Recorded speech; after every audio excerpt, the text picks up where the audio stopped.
Let me ask you something. How long have you been saying that you're going to change? You've told yourself the story the same as I have. You know, next month when it gets a bit quieter, I'm going to finally get round to making a start. I just need to get through this week. But the months pass and sometimes years, and nothing seems to shift. It's painful to say out loud, I know, but maybe it has to be said. Talking about change isn't the same as changing. Now, if that stirs up something inside of you, stay with me because I've been there too.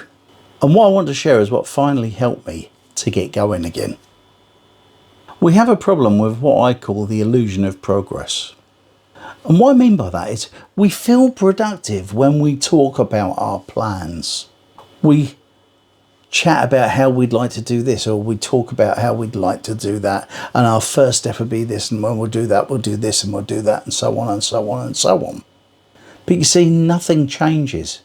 Talking about it's all well and good, and I've done that more than anybody I know. But the fact is, while you're talking about it, you're not actually doing it.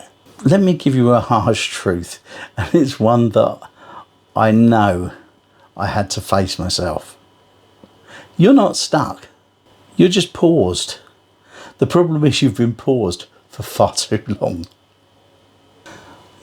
You see, the reason a lot of us talk about it and don't actually do it is because of the fear of failure. What if I start and I don't manage to succeed? How am I going to look? And it is that what if it doesn't work that holds so many of us back. But you see, there's a risk in everything you do in life. Sometimes you've got to take that deep breath and just go for it. And you see, the next stage is where we fall into that identity trap, if you like. You see, we start to identify ourselves as someone who talks about change, but not someone who actually does it. And once we've got to that stage, we're pretty much defeated, you know. Because if we can't overcome ourselves, how are we going to move on? And you see, when you're talking about it, what you sometimes are waiting for is permission to actually get started. You want someone who's going to say to you, that's a great idea, go on, get going. Because then you've got someone you can fall back on. But when you're all on your own and you're talking about it and you're thinking about it all day in and day out, the problem is too much overthinking can slow you right down. And it's when you're overthinking and doing that to yourself that you make a molehill into a mountain. And the little thing that you're a bit scared of can become an absolute monster. And so you never get started. Hi, I'm James. Welcome along to the channel. If you're here for the first time, what this channel is about is sharing reflections and stories from life, especially for people who are in that midlife stage and moving forwards. And especially for those of us who feel as though we've lost our way and lost our momentum. And if you've been here before, welcome back. It's good to have you back with me. This channel isn't about quick fixes. It's about real conversations, slow but meaningful change, if you like, and finding the courage to move forward, no matter where you're starting from. So what should we do instead? Well, I suppose it's important to get started, so start small. You don't need to change everything all at once. That would be too much. What you need to do is scale that right down and just start and do something.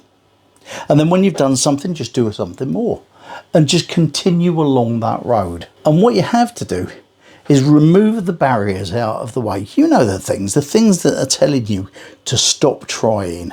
Mental monsters, they're called. Get them out of the way and just do one small thing. Just remember, they say that a journey of 1,000 miles starts with a single step. The next stage is you've got to set yourself some real deadlines, set some goals, get them on paper, write a date and what you're going to do so that you know that you have to do that by such a date. And then you can make your next goal and move on to the next step. Because the thing is this, just saying you're going to do it isn't going to get you to do it. What you've got to do is set yourself some real deadlines. Write it down as a goal. I'm going to do this by such and such a date. I'm going to do that by such and such a date. Because there's no point in saying I'll do that someday when I've got the time, because someday never comes. What you need to do in order to get going is to set yourself a time, a date, and then you've got to stick to it and say, I am getting this done. And once you've got that sorted, and once you say to yourself, I'm going to get it done, and you get on and do it, you'll get it done and you will feel great. And that will help the next stage to move on. Yes, you're going to go out of your comfort zone a little bit. That happens to all of us. But just think how good the achievement feels once you know you've done it. It's a good idea to reflect on what you've done as well. For me, I use a journal and I'll write in there whatever I'm doing, and it gives me a chance to reflect back or reflect on what I feel like I should have done, because I can get notes down and get it written down, and I can look at it and check on it to see as I'm going on my way forward. You want to track your progress and you can see where you're going, and then you know that you're actually moving towards the things that you want to do. That change that has been so elusive will be less so once you get started. And if you've written it down in a journal or you've had time to reflect on it, it will keep you grounded, because you'll realise that, no, I didn't do that, but you'll know why you didn't do that. And then you'll be able to overcome that why and move forward. Another thing that I found really helpful was being accountable. What you need to do is become accountable to someone who won't let you off the hook. Someone who knows you well enough to pull you up if you've not actually done it. So you give them the time, the date, and everything about the step that you're going to take. And then when you've done it, report back to them. Because you can be sure if you pick the right person, they'll go, hang on a minute, and you're supposed to have done that. And they will help keep you going. Because sometimes having someone who makes you accountable will make you stand up and actually do it. Now, if you're finding the video of value, could you do me a great favour and hit that like button? Because what that does is tell the algorithm on YouTube that you're enjoying the content that I'm producing, and then they will put the video out to somebody else. Let me give you a personal example of how I got stuck in talk mode for a long while. When we were on the lockdown, I've started watching YouTube. I hadn't really watched it much, to be honest, before that, but I started to watch YouTube because I had plenty of time on my hands, and I found all of these channels and I liked what was going on there, and found that people were having fun. And I started talking to Debs about it and said I wouldn't mind starting a YouTube channel, you know. And for the next year and a half, that's what I did. I'd say that I keep thinking about this YouTube channel, but there's nobody my age doing it, and it seems like it's a young'uns thing. And then one day Debs looked me in the face and went, for God's sake, stop talking about it, just get on and do it if you're gonna do it.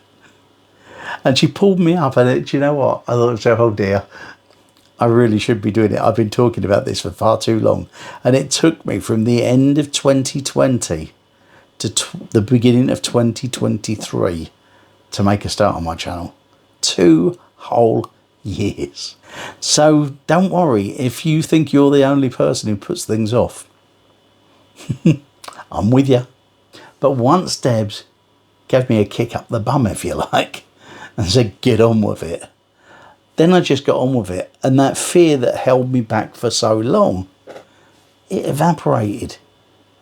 I still get nervous every single video that I ever do, because you want to do your best. You want people to find some value in what you're doing. So the nervousness hasn't left. I've just learned to be more comfortable with it. You see, you want to change, but it seems hard to do. The fact is, you want some change in your life. Well, change is going to happen one way or the other. But the thing is, either you can drive it or somebody else will. If you drive it yourself, at least you get the chance to head on the way that you want to go. But your life doesn't change when you understand that. It actually starts to change when you understand it and you apply it. You don't have to feel 100% ready. If you wait for 100%, you are never going to do it. You just have to say to yourself, that staying still is no longer an option. The fact is, this isn't about being perfect. It's just about being brave enough to begin. If this video has resonated with you, then perhaps today's the day to stop talking about your future and start living it. And if that little voice in your head is still making you doubt yourself, then watch this video and I'll tell you how to take control. I'll see you next time.